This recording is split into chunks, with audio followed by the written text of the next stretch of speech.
Alright guys, welcome back to another video, another interview. Today we are joined by MMA featherweight Kevin Croom. How's it going, buddy?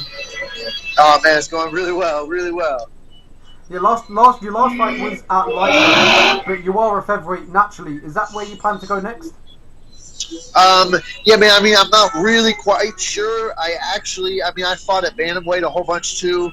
I've been fighting featherweight because outside of the UFC, it's not really worth it. The money versus the effort of having to cut all that weight, it's kind of sucks. So I'm not sure. I'm going to talk to my coach on Monday, kind of about what's next. There are some fights at 45 I like for sure, but I definitely plan on fighting bantamweight too. I definitely want to have wins in all three divisions for sure. How did it feel to get the short notice fight against Roosevelt Roberts and go in there and end it with spectacular fashion? Oh man, I mean, a dream come true. Obviously, I've been grinding out on this, and I came out there and I hit him with the things and the stuff, and bam. So where was you when you received the call to get the fight on short notice? I was actually on the way. I was doing medicals. I was getting medicals done, and so I was like pulling into the doctor's office. Yeah. And it just, yeah, man, it was awesome. So you was getting medicals ready for the short notice fight? Yeah, I mean, just so I would be cleared to fight whenever it happened. We knew something was going to happen. Like I had that thing a few weeks ago with Alex Caceres where I got signed and then it fell out. And so we knew it was coming when I just wanted to be ready, so it worked out. Are you glad that the fight with Alex Caceres kind of fell through? Then you got to fight his name, mine's gone. Roosevelt Roberts. Roosevelt Roberts, yeah. Roosevelt Roberts. Yeah. Yeah, man. I mean, for sure, it couldn't have worked out better for me. You know what I'm saying? Like, that fight versus Caceres, it would have been a great fight. I mean, possibly a fight of the night type of thing. He's really good. I think that would be a really exciting fight for the fans. I definitely like to get that in the future. However, being able to take it a weight class up on the day and a half notice, whatever it was just amazing. I mean, yeah, it just adds to the fucking gangster status. It's awesome. Did it make it that extra special that you took it on like a day and a half notice, and then you went up a weight class, and then you put on the spectacular fashion? Yeah. I mean, I've been doing this type of stuff my whole career. This is actually just the one time it finally paid off. You know what I mean? Like, I fought Justin Gaethje like a day's notice, a weight class up. Obviously, it wasn't quite the same outcome for me, but you know what I mean. I've been doing stuff like this. I mean, so. No, it's not really that big of a surprise. It's just awesome. When the UFC did call you and gave you the name that your opponent will be Roosevelt Roberts, did it kind of feel that much better that you're going to be fighting an up-and-comer on Roosevelt Roberts? It's a really good prospect in his own respect. Yeah, man, I didn't even know. My manager called me and asked me if I was ready to get on a flight. I said I had to go home and get my mouthpiece, rush to the airport, got through security, found my coach, and then I asked him who I was fighting. Like it didn't matter. It was cool. I did ask about the weight. I messaged my coach and I was like, I'm worried about the weight. And then he was like, it's at 55. And I was like, oh, okay. So as soon as I heard that, no worries. I got to the airport. Then I was like, okay. And then when I heard, I said, oh, cool. Like it didn't matter. I've been waiting for this, whatever, Talk about the weight that you just mentioned there. What was your weight walking around when you got the call? So I was 58. I was 58 when I woke up that morning, and then like that night, like the night before weigh-in, me and my coach James, we chowed down on sushi. I think we ordered like 5 rolls and like a bunch of appetizers, and I woke up 2 pounds over, stayed in the bathtub for like 20 minutes, and then cut like 4 pounds. So. I was a couple pounds under, weighed in with my pants on, like no big. All right, I'm back. Sorry for that. Well, do you know what question was that? No, man, I can't remember. Sorry. You seem like you're having a good time. Oh man, I mean, life's spectacular. Yeah. Is that because you're in the UFC?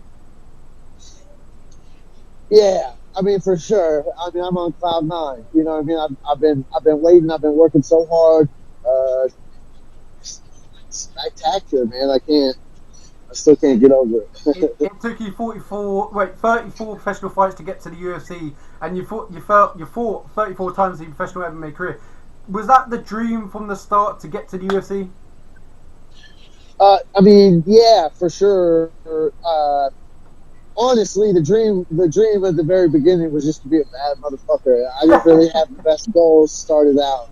I just kind of wanted to be the baddest motherfucker around, win or lose, you know. And that's probably why it took me so long to get to the UFC. But yeah, and then obviously along the way, like, you know, I mean, I just wanted to get paid to fight. I like Yeah. to fight. I just wanted to get paid to fight. And then, you know, like, I mean, obviously along the way, the UFC is always the goal. It's the biggest show in town. So I mean, yeah, for sure. I love your energy, man. You look like you're a really, really charismatic guy, and I love it. Heck yeah, heck yeah. And I mean, I'm pretty much like this all the time. Obviously, I'm a little bit happier now, but I'm always having a pretty good time. You give me vibes. I'm not too sure if you watched the Netflix show called The Kingdom. Yeah, Have you seen Jay Cleaner? yeah, yeah. Minus the drugs and all the alcohol and all that. Hopefully, then you give me them vibes. Yeah. I mean, besides all the heroin and stuff, yeah, Yeah. he was all right for sure. You seem like you're buzzing all the time and you're happy and you're probably a good person to be around. Yeah, man. I just I don't know. I try to be enthusiastic and positive. You know, I mean, life kind of sucks all the time, but your perspective changes everything. You know, like I mean, let's just take a look at this that Alex Caceres thing. Like, I got signed 13 years to the day of my first fight. Huge, big thing for me. Something happened, fell out. I got cut. You know, it's like as a life-changing, wrecking event. You know, and I just decided to have the right perspective and look at it from the right thing and be ready for the next chance. And it all paid off. You know, life's all about perspective. You know. Yeah, as you mentioned then that you got signed to the UFC, then you got a cut again. Did you believe that you'll probably get another call for the UFC, or do you think that's it, that's gone now? Yeah, I mean, I figured. However, you still don't know. There was a couple days where I was unsure. But then it was a few days later the UFC called and showed that they still had some interest. So yeah, but still, when your bank account's dwindling and you just saw the amount of money that you're about to make, and then you go back to not having that money, I mean, that week or so kind of sucked. But once again, man, whatever, it's all perspective, you know. You fought all around the world. You fought at Bellator, LFA, Titan FC, Fight Nights Global. Was the we kind of recap this, but was the objective always to get to the UFC?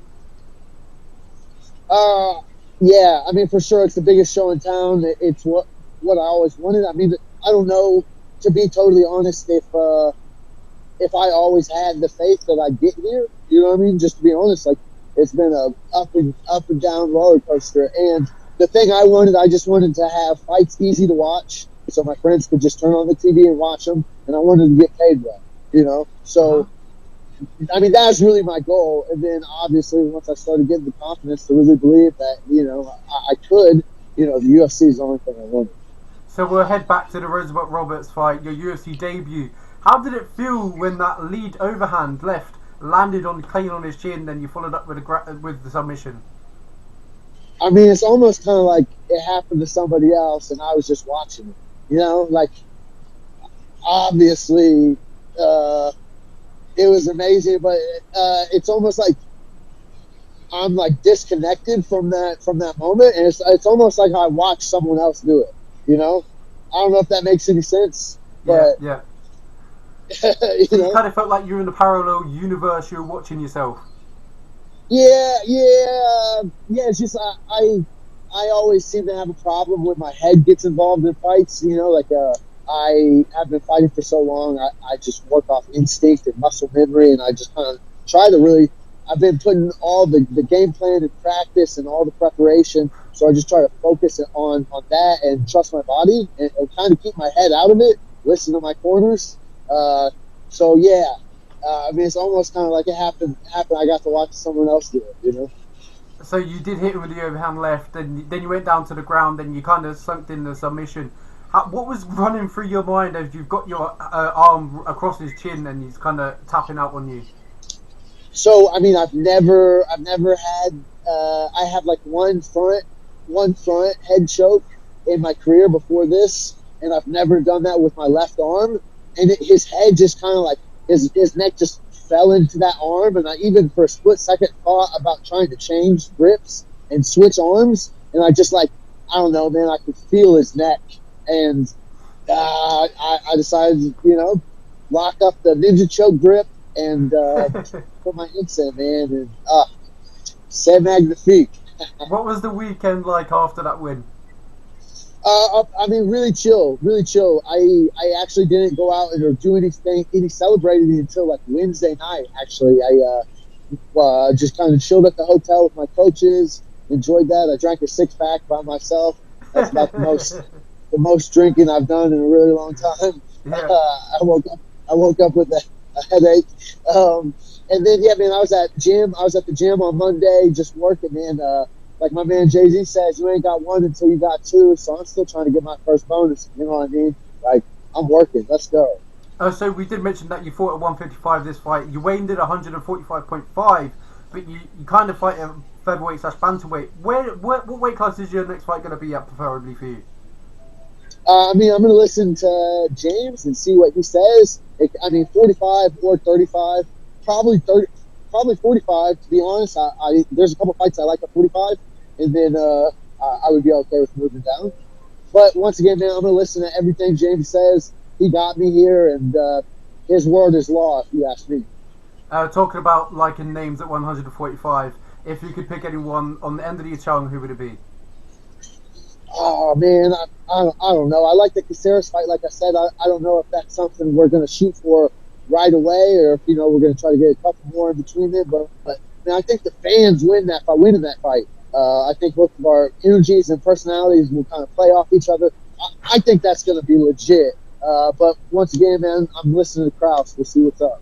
Well, you definitely have bundles of energy and bundles of just your excitement is absolutely through the roof.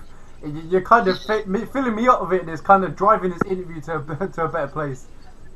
Heck yeah, I like that. I'd love to see you against 145 at the moment is absolutely stacked. We've got some real killers in that division, and with a couple of wins, you can put your name right up there. Definitely, I'm about it. Let's go. We've got the likes of you. We've got Lerone Murphy. Lerone Murphy's probably a possible matchup. Yeah. Man, I'll fight anybody. I give no fucks, whatever. I mean, I watch obviously the UFC. I watch the fights and stuff, but like I let my coaches worry about that, man. Yeah. The more I focus on other people and other fighters, is the more that kind of throws me off, man. I just try to focus on myself and make sure that I'm the best, and that's how I look at the fight. I let my coaches worry about what they're good at and they do their thing, and I just try to focus on me being the best and me showing up, Lastly, when is Kevin Croom looking to get back in there? Obviously, I just put myself in a pretty good situation where I don't necessarily have to do anything I don't want to do. So I don't have to take any fight, I feel like. However, I like to fight. That's why I have 34 fights. And, I mean, I'm definitely trying to make it 35 before the end of the year. I'd fight a couple more times if I could. So, I mean, we'll see if the right short notice thing comes up. I'm always down, but definitely before the end of the year, most definitely. Well, it's been a pleasure speaking to you, Kevin Croom. Your energy is absolutely incredible, and I'd love to feed off it. And good luck in your next fight, and hopefully we'll see you back in the octagon soon. Thank you very much, sir. I really appreciate the time. And your buddy, Jordan Espinosa, tell him I give him good luck for this weekend. I will, man. Heck yeah, I appreciate you. Thank you so much. All right, right on, man. Thank you. Thank you.